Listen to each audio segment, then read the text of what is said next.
Olá, meus queridos, tudo bem com vocês? Espero que sim. Bom, nós vamos nessa nossa aula, a nossa primeira aula do ano, a gente vai dar uma revisada em alguns conceitos que são aí necessários para o conteúdo do nono ano, ok? E nós vamos começar falando sobre o imperialismo no século XIX, mas para entrarmos no imperialismo propriamente dito, nós vamos falar sobre a segunda revolução industrial, que está intimamente ligada com o imperialismo no século XIX. Aliás, é uma relação muito íntima entre as duas situações. Bom, a segunda revolução industrial, ela vai ocorrer do final do século XIX para o século XX. Tanto é que o século XX ele vai passar aí para a história como o século das intensas transformações. A segunda revolução industrial vai trazer muitas mudanças no modo de vida, no modo de agir das pessoas. Ela vai trazer muitas melhorias, ela vai trazer a ciência como sendo um dos pontos mais importantes desse mundo que está em transformação.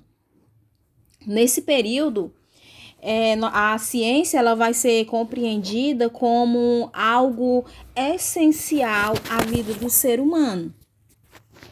Graças, claro, a esse período de intensas inovações tecnológicas. E tudo isso vai levar à crença na capacidade da ciência de explorar o mundo, dominar a natureza e promover o processo das sociedades, o que vai ser chamado de cientificismo, Essa crença na capacidade que a ciência teria de mudar o mundo, de explorar o mundo, de ter domínio sobre a natureza. Então, tudo isso levaria aí para um processo de desenvolvimento das sociedades. Isso era o ponto que eles acreditavam. Então, isso levou aí para a segunda revolução industrial, Esse processo aí de avanços técnicos científicos que impactou toda a sociedade vai ficar conhecido como segunda revolução industrial. Todos esses avanços, todos esses impactos vão se dar aí como ponto de partida o século XIX, mas também por todo o século XX, que aí nós já vamos ter a terceira revolução industrial, e hoje fala-se em uma quarta revolução industrial, A terceira revolução industrial ela vai ser chamada de revolução técnico-científica. Aqui eu coloquei uma imagem do automóvel e aqui uma imagem do Charlie Chaplin no filme Tempos Modernos. O automóvel porque é nesse período que vai começar a ser produzido. E nesse período a gente vai ter algumas inovações técnicas. Quais inovações técnicas nós iremos ter neste período? O que eu sempre costumo dizer que são aí que são os símbolos, da segunda revolução industrial, que vai ser o quê? O aço, a eletricidade e o petróleo. O aço, ele vai ser aí obtido, no chamado processo Bentham, quando em 1856 o inventor inglês Henry Bentham descobriu que a injeção de um jato de ar frio no minério de ferro em fusão permitia a retirada de impurezas do aço do ferro e a partir daí obter o aço. A descoberta desse processo tornou o aço mais barato e incentivou novos investimentos na indústria siderúrgica. Isso vai facilitar ainda mais o desenvolvimento. O segundo ponto, que é o petróleo, Nós vamos ter aí o motor de combustão interna, que é exatamente a transformação da energia térmica em energia mecânica por meio da queima de combustíveis. Foi possível, como eu já disse anteriormente, a partir aí da década de 1870. E por último, o dínamo, também de 1870. O dínamo é um dispositivo que transforma energia mecânica em energia elétrica. E a energia elétrica, né, a eletricidade gerada aí pelo dínamo, passou a ser empregada nas fábricas, nos transportes e na iluminação pública. Portanto, assim como o carvão e o ferro foram associados à primeira revolução industrial, a segunda revolução industrial vai ter aí como símbolos principais esses três, que vai ser o aço, o petróleo e a eletricidade. Nós vamos ter também o processo técnico-científico, né? Esse processo técnico-científico, ele vai ser caracterizado pela expansão das ferrovias. Quando falamos na atualidade, se fala em expansão de ferrovias, a gente nem leva muito, acha isso super ultrapassado. Mas para a época era o transporte mais eficiente.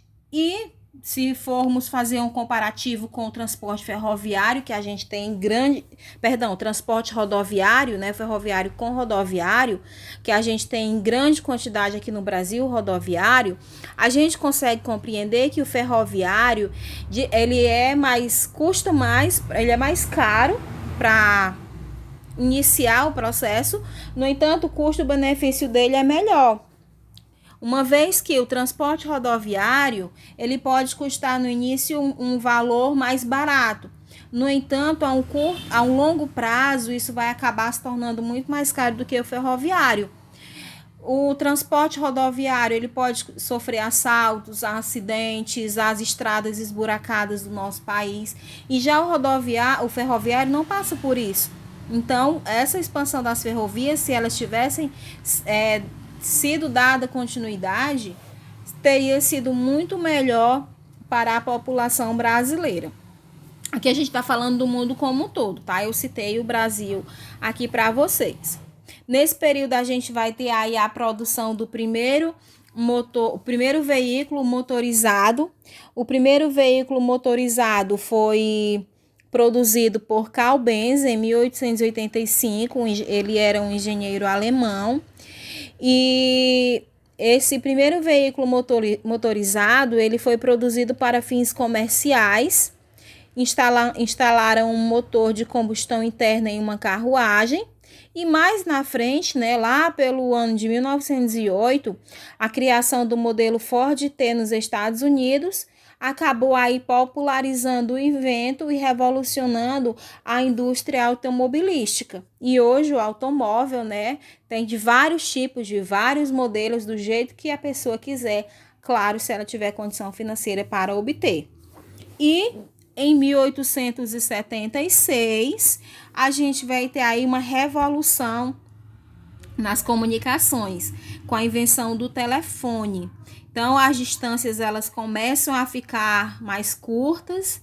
O que antes a comunicação era apenas por carta, demorava meses e meses para se chegar a uma notícia. O telefone vem aí popularizando essa situação e encurtando as distâncias, porque com o telefonema se sabia de muitas notícias que levariam muito tempo para se conhecer. E claro, como resultado que nós vamos ter desse processo técnico-científico, a gente vai ter o encurtamento de distâncias, que eu acabei de citar, e a facilidade de comunicação entre os povos, da circulação de informações e do deslocamento de pessoas e de mercadorias. Aqui umas imagens desse processo. Bom, mas nem tudo era tão bom assim, né? Porque a gente vai ter aí a situação dos trabalhadores. Qual o impacto dessas novas tecnologias na vida dos trabalhadores? Será que isso vai ser bom? né?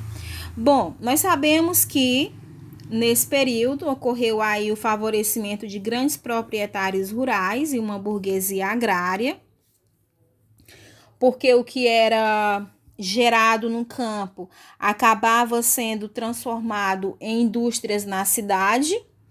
Então, esses proprietários rurais, eles acabavam se tornando também os grandes empresários urbanos. Com a primeira grande crise capitalista, que ocorreu de 1873 a 1896, muitos camponeses e assalariados buscaram trabalho nas cidades ou emigraram para a América. E nesse período, a América vai receber um quantitativo muito grande de gente, são muitos europeus indo em direção às Américas.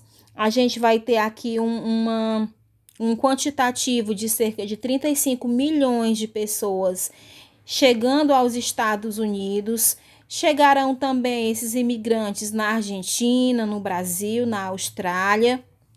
Nesse período aqui, eu diria que um pouquinho antes, né, nos anos 1850, 1860, o Brasil era visto como o país das oportunidades. E muitas pessoas, muitos europeus que estavam numa situação não muito fácil, acabavam vindo para o Brasil para poder buscar uma condição de vida melhor. E a maior parte deles acabou conseguindo. Nas fábricas, a vida dos operários não era tão fácil, né? Continuaram aí em condições precárias, não havia nenhum tipo de proteção legal. As crianças ainda nesse período estavam trabalhando e, por incrível que pareça, elas eram castigadas e elas trabalhavam aí até a exaustão. Surgiram também os bairros e as vilas operárias, marcando aí a divisão entre a riqueza e a pobreza, entre bairros habitados por trabalhadores e bairros habitados por burgueses. Então aí já começou aquela famosa divisão das classes sociais. Quem tem mais condição vai para um bairro com uma melhor infraestrutura e aquele que tem menos condição se arranja do jeito que dá. E a partir daí a gente vai ter um crescimento populacional muito grande e, claro, também uma migração em massa para as cidades, surgindo aí as primeiras metrópoles. Bom, aí nesse período, né, da segunda revolução industrial, a gente vai ter o surgimento do capitalismo financeiro. Eu coloquei aqui a definição de capitalismo industrial e de capitalismo financeiro para a gente compreender. O capitalismo industrial, ele ficou, né, de forma bem atuante até meados do século XIX. Empresas familiares funcionavam sem grandes recursos e se expandiam à medida que seus donos reinvestiam parte dos lucros na própria empresa. Então, o capital que girava nessa empresa era o da própria empresa. E com o capitalismo financeiro, que vai surgir a partir da década de 1870, as instituições bancárias passam a financiar a produção e a controlar empresas por meio da aquisição de ações.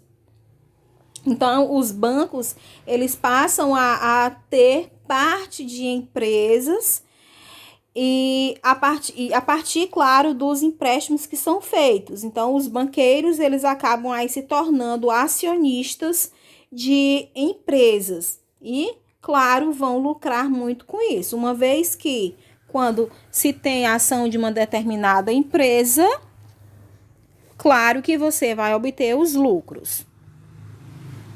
E nesse período nós vamos ter aí os modelos de organização empresarial. Nós vamos ter o truste, o cartel e o holding. O truste é quando empresas do mesmo ramo que se fundem para controlar os preços, a produção e o mercado. Cartel, empresas concorrentes fazem acordos para dividir o mercado e combater concorrentes. E o holding, uma empresa controla uma série de outras empresas por meio da posse majoritária de suas ações.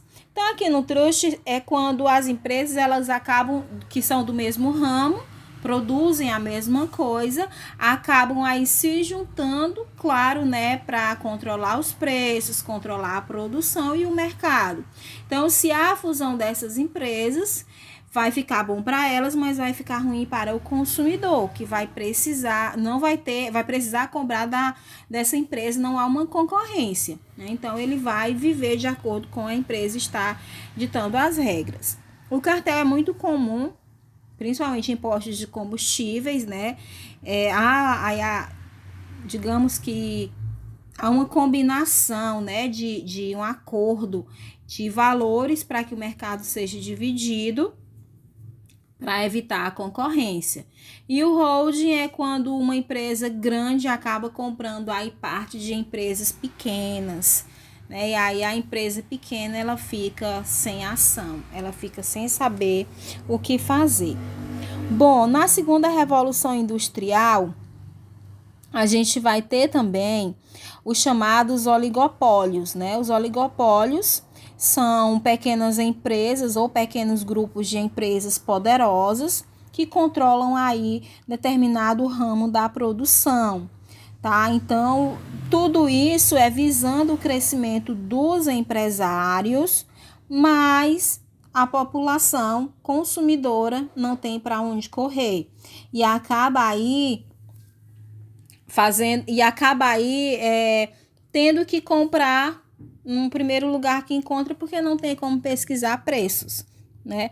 Essa é a situação desse período, a situação colocada nesse período. Aí aqui eu tenho um esquemazinho da segunda revolução industrial e a ligação com o imperialismo. E é isso, meus amores. Espero que vocês tenham compreendido.